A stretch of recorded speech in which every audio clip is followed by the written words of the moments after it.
श्लोक नंबर 59 में सतगुरु बाबा हरदेव सिंह जी महाराज जी समझा रहे हैं कि गुरु बचन का जल ही साधो विषय विकार को धोता है। गुरु बचन के जल से साधो यह मन उजला होता है। घर के आंगन में जब जब भी गंदगी रह जाती है, पानी से जब साफ करे तो पानी में बह जाती है। मेघ अगर बरसे तो होती धरती पर हरियाली ज्यों।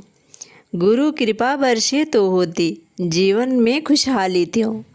ज्ञान है होता बचन गुरु का, इस पर जो टिक जाएगा, इस दुनिया में निर्मल सुंदर जीवन वो जी पाएगा।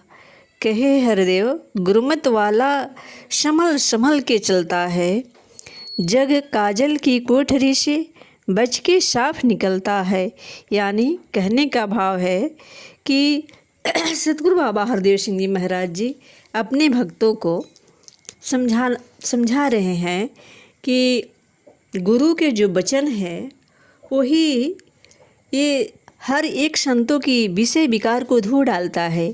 जो संत गुरु के वचन पर चलते हैं, जो गुरु के शरण को पा लेते हैं और जो गुरु के कहे हुए बात को मान लेते हैं, तो वो वाकई में संत बन जाते हैं, क्योंकि वह गुरु का वचन ही ऐसा है कि उनके हृदय की सारे विषय विकार को धो देता है।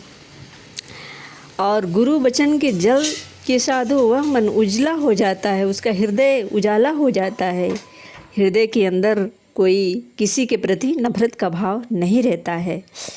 तो घर के आंगन में जब भी गंदगी होती है तो वो पानी से ही साफ किया जाता है। ठीक इसी प्रकार से ये गुरु की वचन है।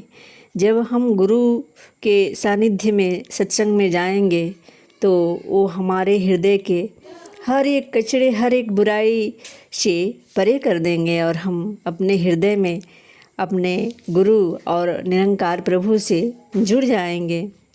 फिर मेघ अगर बरसे तो होती है धरती पर जिस तरह से हरियाली, ठीक इसी प्रकार से जब हमारे पर गुरु की कृपा बरसती है तो जीवन में खुशहाली ही खुशहाली रहती है।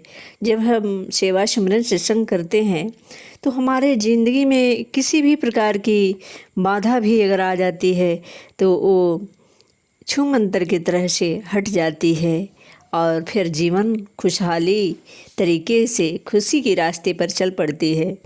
तो ज्ञान है होता जो वचन गुरु का, और इस पर जो टिक जाता है, गुरु का ज्ञान जो मिलता है, वो जो वचन आता है और वो जो संत महापुरुष धारण करके उस वचन पर चल पड़ते हैं, तो वह इस दुनिया में निर्मल और सुंदर सा जीवन, पूरे अपने जीवन को खुशनुमा माहौल बना के रखते हैं और बहुत ही जीवन में वो अच्छे ज़िंदगी जी पाते हैं। तो कहते हैं हरदेव जी कि जब गुरुमत वाला वो संभल संभल के इस जग में, बहुत ही ये जग भयानक रहा है, अंधकार है, तो जब गुरु मत वाला, जब गुरु की मत पर चलता है, वो इस अंधकार से संभल संभल के वो पूरे जीवन अपने चल पाता है। कोई इस तरह की बुराई उनकी ज़िंदगी में आती भी है तो वो बच के, और इस जग की काजल कोठरी से वो बच के साफ निकल जाता है। इसलिए हम सभी भक्तों को चाहिए